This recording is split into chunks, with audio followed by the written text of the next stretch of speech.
So tonight, beyond the political punches, we are asking the question that matters at the petrol station, in the market, and around the family table. 3 years after subsidy removal, where exactly is the money? Where has it bought? What has it bought for Nigerians? And between Tinubu's stay the course and Atiku's promise to intervene again, which argument actually adds up?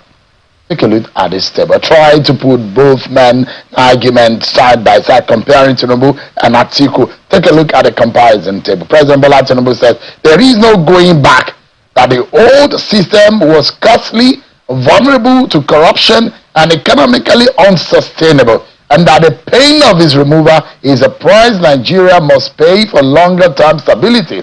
Atiku Abubakar is taking the opposite road, arguing that while reform was necessary, the sudden removal inflicted too much pain on households and businesses, and government must intervene again to bring down the burden of fuel costs. The interesting twist is that both men once agreed that the old subsidy regime had to go. What separates them now is that is what should come after it, and that leaves Nigerians with three very simple questions. After 3 years of subsidy removal, are people better off? Where is the household dividend from the savings, and can Nigeria really afford to bring subsidy back? Let me get the man who speaks officially for Mr. Atiku Abubakar to speak on this matter. They've been trying to refine and adjust the conversation and what Atiku really said and what he meant. Mr. Kenneth Okonkwo is the official spokesperson to Atiku Abubakar as we go into this campaign. It's live for us here in Asuro. Thank you so much indeed. Thank you very much, and thank you viewers at home for joining us. Yeah. Without taking you far into, guiding into political economics is what I really love to have conversation on, so that we don't bore our audience. And the classical school of economics will agree to an extent into the reasoning, because people mistake just financing a financial organization of the country's wealth to the economics of it, because the economics of things is the livelihood, the welfare of the people, of the government, the value of life within the ecosystem. That's what the economics will look like. The finance guys will look at how they manage money. But from those 2 points of views, what is critical at this moment is the average life of the citizen. Atiku is taking a 360 U-turn from the campaign of 2023 and 2027. Can Nigeria, or let me perhaps maybe you want to clarify a few things that Atiku Abubakar said, which some people said is ignorant and doesn't make sense? Well, let us first of all analyze where Nigeria is today, so that we will appreciate the unsustainability of Tinubu's ill-advised removal of subsidy. The cost of fuel per liter today is about 1,300. A Nigerian that has a vehicle with 100-liter fuel tank would have to pay 130,000 naira to fill up his tank. 130,000 naira is almost 2 times the minimum wage of a Nigerian. Meaning 70,000 naira paid to a Nigerian can only afford him half tank of his vehicle. No rent, no food, no medical, nothing. That is why the IMF is telling you that more than 35 million Nigerians are struggling to feed. No responsible or compassionate leader will sit down and accept such level of induced poverty by this regime. Forget what you are seeing on paper. George Sylvester made it clear that when a nation's growth rises on paper, but the people sink in hunger, that is not progress. That is polished poverty, wearing the mask of statistics. So what Tinubu is doing is afflicting Nigerian people with poverty, and they are using dubiously their Nigerian statistics Bureau to polish it with statistics. You can see how the food price is rising, transport price is rising, everything is rising. Dubiously, are you alleging the government inflation is going down? Are you alleging that they are cooking the books? What I am saying, because I am an economist, I read business administration, is that the definition of inflation is when the prices of goods are rising. So if the prices of goods are rising and you're telling us the inflation figure is going down, that is voodoo economics. But what I am saying is this. Tinubu, if you go back to the interview I granted, one day after Tinubu ill-advisedly removed subsidy, I said he should reverse it because this will be unsustainable. It is there. I said we were reckless in going into oil subsidy and we ought not to be reckless coming out of it. Why did I say it was unsustainable? I said the two principal conditions you must fulfill before you remove subsidy is saturate the system with supply of fuel and ensure there is no monopoly. There ought not to be subsidy in the first place in Nigeria because oil is our product. This is what Atiku is saying, and I'm going into the Atiku plan, which we call Atiku Fuel Affordability Plan, AFAP. The whole idea of Atiku plan is affordability of fuel to the ordinary Nigerian. What is this plan? It is ignorant of Tinubu to say that Atiku wants to go back to the subsidy of the old. If ignorance should have another name, that name would have been called Tinubu. But it's Tinubu that first said that is what I'm saying. That is what I'm saying. So let's we'll try to break it down to see who understands it better. Good. But just before going into the plan, with with respect, Tinubu is a man who drafted a budget, and in his own budget, he made provision for an agency that he said is fake, which under his nose, he's even ignorant of the agencies that he has. If ignorance was to be a name, Tinubu is the president. Let me finish the Atiku plan before we delve into his ignorance. Atiku said, now that Nigeria has refineries, we don't need to go back to the subsidy of the old. This was the way the subsidy of the old operated. They were importing 100% of the fuel. We didn't have any refinery. Atiku and Obasanjo sold the refineries off, saying the government, from what they have experienced, cannot handle the refineries. They reversed the policy. So they were importing the 100% of the fuel. And in the importation, when they import 40 million liters, they will say it's 60 million liters. It is inflated. Nigerians will be paying for 20 million liters. And if they imported it at $1, they will say it's $2. So you will be paying for extra $1. Corruption. And that was how subsidy became synonymous with corruption. Atiku is not going back to that. All right, and cannot even go back to that. Why? We have our local refineries now working. So what Atiku is saying is, Tinubu, even if you have local refineries working, you have still failed to provide fuel at affordable price to Nigerians. He said, I will supply the needed crude to our local refineries at a price that will be fair enough for them to use to produce the fuel at a reduced and affordable price to Nigerians.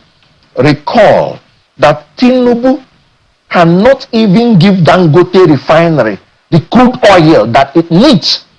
I won't say that even if Dangote refinery come into existence, they will not give us fuel at a cheap rate in Tinubu's regime. Why did I say that? What we are suffering today is not demand pull inflation, it's cost of production induced inflation. Meaning, even if the demand is zero, the price will still be high because the cost of production is very high. Dangote is importing the crude oil that it is using to produce oil. All right. Let me jump in quickly. Atiku is saying, Mr. Okonkwo, yes. Just a moment. In 2022, Mr. Atiku before the election has said subsidy removal, according to his own word, was, quote, inevitable. Yes. He recalled on where chairing a phased subsidy removal process as vice president and said he would complete the process through negotiation with Labour. Later that year, he described subsidy as a fraud and promised to remove it completely and redirect the money into the economy. In November of 2024, his criticism of Tinubu was still essentially about how the subsidy was removed. Mr. Okonkwo, strip away the campaign language because it does look like Mr. Atiku Abubakar comes at the wake of every campaign to talk about the subsidy. How is this not a fundamental U-turn by Atiku? He spent years telling Nigerians subsidy was fraudulent, unsustainable, and had to go. Why should Nigeria now trust him when he says he wants it back? Thank you for that question. You know, when APC talk about somersault, I just wonder at the level of their ignorance. Propaganda is not progress.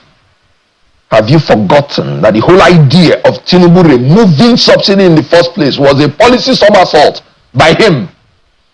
Tinubu led all the other army of more ignorant people with him economically to assault Jonathan's regime for attempting to remove fuel subsidy. Tinubu said that it's a bad policy that will punish Nigerians. Yet, at the first day in office, Tinubu somersaulted and removed subsidy completely without any plan for the economy. So if a leader is irresponsible enough to somersault in policy in order to punish the people, much more how a responsible and compassionate leader should change his philosophy if he discovers that the change will be beneficial to the people. What exactly is Atiku bringing back? What Atiku exactly is not bringing back the corrupt regime of the subsidy of APC. I analyzed it when I started. When I told you they were importing the whole of the fuel. We are not importing now. Will Atiku bring down the price of fuel? Completely. Because so who is he going to be subsidizing? No, he is going to subsidize production. Our emphasis is on production. What part of production?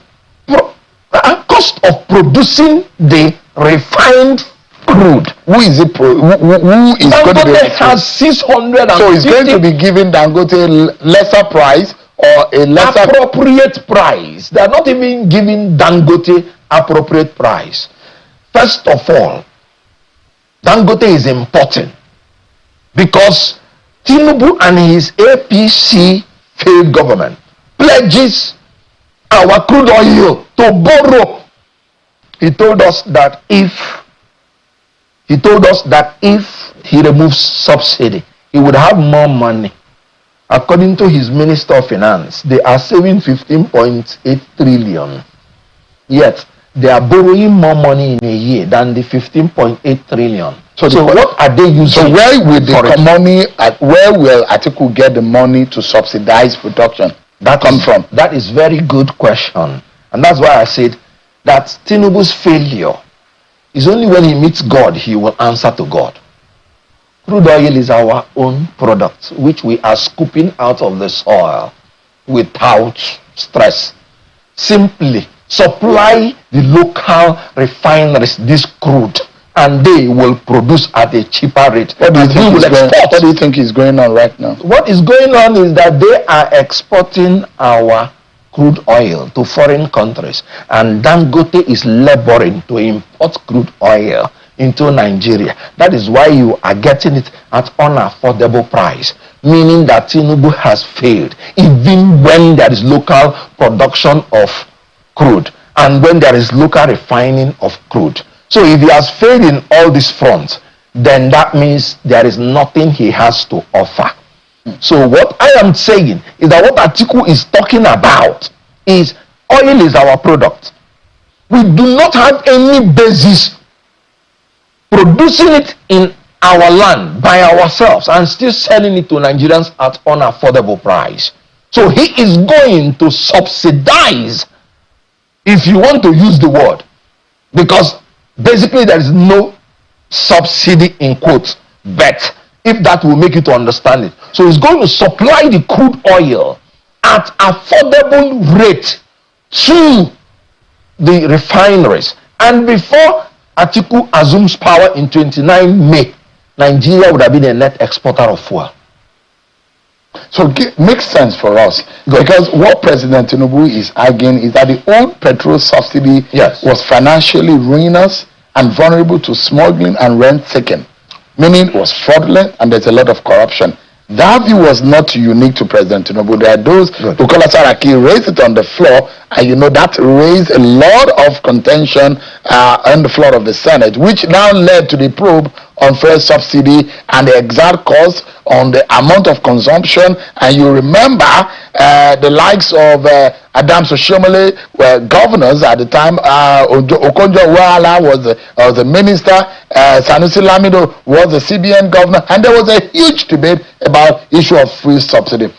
When President Tinubu calls Atiku's proposal evidence of serious ignorance about governance and the economy, isn't his strongest point that Nigeria has already tried cheap petrol through subsidy, and the evidence says the system was expensive, regressive, and riddled with arbitrage? Very good. And that is why I said the administration of Tinubu is an apology.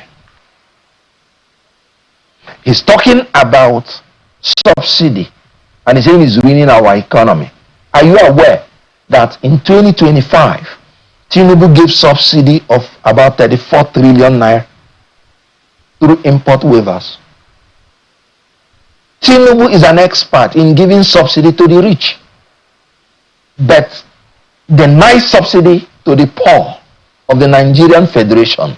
Import waivers to his rich friends, rich cronies, rich business affiliates. 34 trillion in import waivers. And we are talking about Nigerians that are dying. No healthcare, no education, no anything. And you are complaining there is subsidy. Now, let me tell you, because what he analyzed is completely wrong and different from what Atiku is saying. When they came in, what they were paying is the corruption in the subsidy. We didn't even know how much Nigeria was earning. Adams Oshomole, on the floor of the Senate, said the NNPC misused 210 trillion naira. They should bring the MD of NNPC alive or dead on the floor of the Senate. That was what was eating up Nigerians' money. And as a way of comparison, when Obasanjo Atiku was in power, they were paying subsidy. Yet, they were paying our external debts. They were not borrowing. But now, Tinubu is not paying subsidy, and he has borrowed this country into bondage more than any other government in history. Our total debt now is about 159 trillion naira, and he met a total debt of 77 trillion in 3 years. So what is he doing with the money? Part of what Tinubu may have accused Atiku that he is ignorant of, because Atiku keeps asking, where is the money? Where is the money? And that was what Tawo Yedele came to say. That the breakdown of the 15.8 trillion shows that the federal government only got 5.43 trillion. 6.2 trillion went to the state, 3.88 trillion went to the local government. And there are those who will say, if Atiku is asking this question, but with the sharing arrangement that has been made public with state and local government and the federal government, is Atiku's repeated question of where is money now too simplistic and lacking understanding? Good. You know, when this government is making their empty boast that they have increased money, you should laugh them to scorn. Shame. 50% of the 30,000 naira people were earning before Tinubu came into office has greater value than the 70,000 he's offering Nigerians. And let me explain. He met official exchange rate at 500 naira per dollar. That is $60 when it is 30,000 naira. Now, the exchange rate is about 1,400 naira to a dollar. That is $50 at 70,000 naira. Let me tell you, with 19,500 naira, you can fill up your fuel tank of 100 liter before Tinubu came in, because it was 195 naira per liter. Today, with 70,000 naira, you can only get half of that tank of 100 liter. And they are saying they are sharing this money to states. The states, why do you think in infrastructure they are not doing anything better than they did before Tinubu came in? When you give them 1,500,000,000,000 naira, is equivalent to like 500 billion naira that they received before Tinubu came in. Bag of cement today is about 15,000 naira. Before Tinubu came in, it was 3,008, 4,000 naira. The highest 5,000. If a state is building any infrastructure, it will spend 3 times of the money they have been spending. This government is destroying our currency, destroying our economy, and they are making their empty boast, thinking that the quantity of naira is the same as quantity. But the question here is as the quality of naira. Atiku wants to improve the quality of naira, not the quantity of it. In Nigeria, there was a time that 16 naira, 18 naira was $1 was equal to 80 kobo of Nigerian currency.